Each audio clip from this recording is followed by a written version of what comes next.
Hello दोस्तों, मेरा नाम Dilip Singh Nasoliya from DSA classes Udaipur.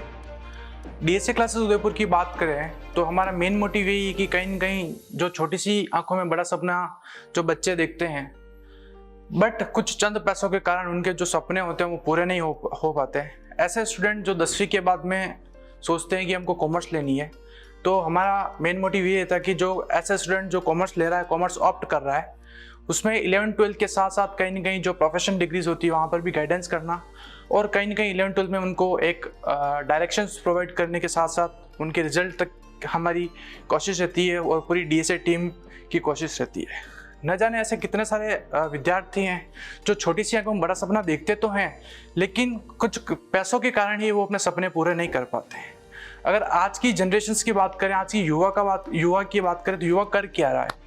युवा को पता है कि काफ़ी सारे ऐसे स्टूडेंट्स हैं जो किसी भी प्रिपरेशंस करते हैं, किसी भी कंपटीशन एग्जाम्स की ले लो, या फिर जो भी उनका वो छोटी सी आंखों में बड़ा सपना देखते तो हैं, लेकिन एक टाइम के बाद में वो अपना सपना पूरा नहीं कर पाते। उसके बावजूद भी वो अपना समय, जो कीमती समय है, ठीक है, कीमती समय जो होता है, उसके बावजूद भी वो उसका अपना जो गोल होता है वो पूरा नहीं कर पाते।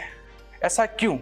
आप सबने देखा होगा कि जिस स्कूल से आप पास आउट हो, या फिर अभी आप जिस स्कूल में रनिंग चल रही हो आपकी 10+2, काफ़ी सारे ऐसे स्टूडेंट्स होते हैं जिनके 90-95% आते तो हैं, ग्रेजुएशंस भी करते हैं, अच्छी अच्छी यूनिवर्सिटीज़ से करते हैं, अपने अपने सपने के हिसाब से वो करते हैं, सब्जेक्ट लेते हैं, कौन सा भी सब्जेक्ट लो, साइंस लो, आर्ट्स लो, ह्यूमैनिटीज़ लो, या फिर एग्रीकल्चर लो, बट उसके बावजूद भी जब 3 साल बाद में वो बच्चा या फिर बच्ची जो जहाँ पर वो 90-95% लेके निकली तो थी, लेकिन उसके बावजूद में वो बेरोजगार क्यों? वाई? बिकॉज उसका मेन इंटेंशन यही रहता है कि कहीं ना कहीं वो एक सपने की तरफ ही वो टारगेट रहता है, ठीक है। अगर कॉमर्स, कोई ऐसा स्टूडेंट है जो कॉमर्स ऑप्ट करता है, छोटी सी आंखों में बड़ा सपना देखता है कि मेरे को भी कहीं एंटरप्रेन्योर बनना है, मेरे को भी ये प्रोफेशनल डिग्री करनी है, मेरे को भी सीए करना है, सीएस करना है, लेकिन किसी कारणवश उसका जो रिजल्ट होता है वो नेगेटिव आ जाता है या फिर पॉजिटिव आ जाता है। लेकिन आज का युवा क्या कर रहा है कि खाली एक पॉइंट पर ही टारगेट रखता है, एक सेकंड ऑप्शन लेके नहीं चलता है। तो इसलिए अपने को नहीं पता अपना रिजल्ट क्या आने वाला, लेकिन एक सेकंड प्लान होना बहुत ही ज़रूरी है आज के टाइम पे।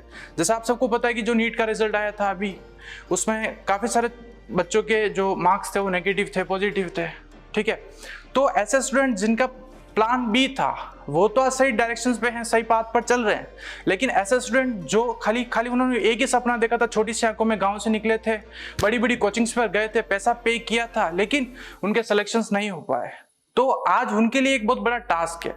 तो मेन चीज होती है कि जो भी आप प्लान देख रहे हो, जो भी आप प्लान सोच रहे हो, छोटी सी आंखों में बड़ा सपना देखता तो सब है, लेकिन उसका पूरा नहीं कर पाते। उसका रीजन ये है कि खाली वो एक पर्टिकुलर पॉइंट पर ही चलते हैं। अपने को नहीं पता कि अपना रिजल्ट क्या आने वाला है, लेकिन एक सेफर साइड पर आपको प्लान भी लेना भी बहुत ही जरूरी रहता है।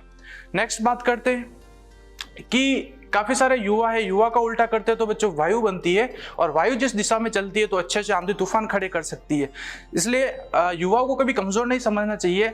आज बात करें एक पेन की, एक पेंसिल की, उसकी कीमत 5 या 2 रुपए होती है, लेकिन उसकी ताकत इतनी होती है कि वो आपको पीले रजिस्टर में साइन करवा सकती है। पीले रजिस्टर का साइन का मतलब होता है कि ऐसा विद्यार्थी जो आर्ट्स ले रहा है या फिर कॉमर्स ले रहा है, अगर 2 से 3 साल वो अगर अच्छी सी मेहनत कर ले, सर झुकाकर मेहनत कर ले, तो 3 साल बाद में जहाँ पर युवा कहीं कॉलेज में बीटेक बीकॉम कर रहा होगा, तो वहां पर वो युवा कहीं ना सरकारी अधिकारी में होगा और वहाँ पीले रजिस्टर में साइन कर रहा होगा, ठीक है। तो ये ताकत किसकी है? ये ताकत पेन और पेंसिल की। यानी कि मेरा कहने का मतलब है इस दुनिया में कोई कमजोर नहीं है।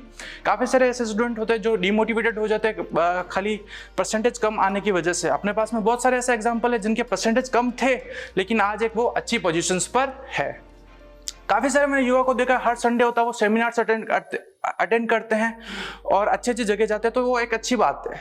लेकिन वो मोटिवेशनल सेमिनार अटेंड भी करते हैं, कुछ चीज़ें सीखते भी हैं, लेकिन ऐसा क्यों होता है कि वो सीखते हैं, लेकिन जैसे ही वो मोटिवेशनल सेमिनार खत्म होता है आपका, उसके 2-3 बाद में वापस वो जैसा उनका प्रीवियस स्टेटस था वैसा का वैसे ही रह जाता है। तो इसका मतलब ये कि मोटिवेशन के 2 टाइप होते हैं सर। मोटिवेशन एक पॉजिटिव होता है और एक नेगेटिव होता है, और कह सकते हैं कि इंटरनल और एक्सटर्नल। तो मेन चीज होती है आपका इंटरनल मोटिवेशन बहुत होना जरूरी है। आपका एक्सटर्नल मोटिवेशन, आप कितना भी किसी से भी अच्छे से जो गुरु होंगे उनसे सीख लोगे, सुन लोगे, तो वो 1 दिन 2 दिन, ज्यादा ज्यादा 1 सप्ताह 1 महीना तक आपका चल जाएगा। लेकिन जब तक आपका इंटरनल मोटिवेशन नहीं है तब तक आप कुछ नहीं कर सकते हो। आप कितना भी सोच लो, कर लो, अगर उसके ऊपर काम नहीं करोगे तो आपका रिजल्ट नहीं आएगा। ठीक है। तो आज अपने जो ज्ञान मंच के माध्यम से देखा कि युवा है, उनको मेन चीज़ ये पता होनी चाहिए कि आपका जो गोल है वो एक परफेक्ट होना चाहिए, पर्टिकुलर डायरेक्शंस में होना चाहिए कि ये काम करना है तो इसी वे में करना है। प्लान बी लेके हमेशा चलना है, जिससे कि कहीं नहीं कहीं अगर प्लान ए अचीव नहीं हो पाता है तो प्लान बी हमारा जो है वो अपने पास में है। काफ़ी सारे ऐसे बच्चे होते हैं जो मैं अभी जहाँ इंस्ट्रक्ट करता हूँ, बच्चों को पढ़ाता हूँ, कोच करता हूँ, उनसे मैं पूछता हूँ कि आपने साइंस क्यों ली, आर्ट्स क्यों ली, ह्यूमैनिटीज क्यों ली, या फिर एग्रीकल्चर क्यों ली। तो पापा ने बोला था, मम्मी ने बोला था, भैया ने बोला था।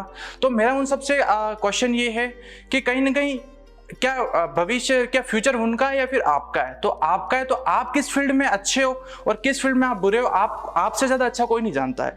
यानी कि आपसे अच्छा कौन है और कौन नहीं वो कोई नहीं जानता। यानी कि कहने का मतलब ये है, आप किस फील्ड में अच्छे हो, किस चीज़ में आपका परफेक्शन है, वो आपको अच्छे से पता है। तो जो आप जिस चीज़ में अच्छे हो वो चीज़ आपको करनी चाहिए। सेकंड चीज़ की बात करते हैं, मोस्टली गवर्नमेंट एग्जाम्स की ले लो या फिर किसी भी फील्ड की बात कर लो, उन स्टूडेंट्स को पता है कि मेरे से कंपटीशन एग्जाम नहीं निकलेगा, उसके बावजूद भी वो कहीं ना कहीं अपने पेरेंट्स के पैसे बर्बाद करते हैं, ठीक है। तो ऐसा नहीं होना चाहिए। आप जिस चीज़ में अच्छे हो वही काम करोगे, उसमें अगर परफेक्शंस लाओगे, डे बाय डे उसके ऊपर काम करोगे तो डेफिनेटली आपका जो गोल है वो अचीव हो जाएगा। लेकिन बात करते हैं ऐसे भी जो होते हैं कि जो 3 से 4 अटेम्प्ट बाद में भी आज अपने साथ में एक बहुत अच्छे लेवल पर हैं, लेकिन उनको पता है कि कहीं ना कहीं मैं मेहनत कर सकता हूँ। लेकिन मैं उन युवाओं की बात कर रहा हूँ जिनको पता है कि मेरे से कुछ होने वाला भी नहीं है। वो लाइब्रेरी में जाते भी हैं, ठीक है, तो वहाँ पर लाइब्रेरी में जाते हैं, वो पैसे लेते हैं, लेकिन वहाँ पर रील्स देखते हैं। तो ऐसा सिलेक्शन नहीं होता है। अगर आपने छोटी सी एक बड़ा सपना देखा है तो पूरा करने के लिए आपको पूरी मेहनत लगानी पड़ेगी। आज हमको ज्ञान मंच ने आमंत्रित किया पूरी टीम डीएसए को, उसके लिए बहुत बहुत धन्यवाद। जय हिंद, जय भारत, टीम डीएसए।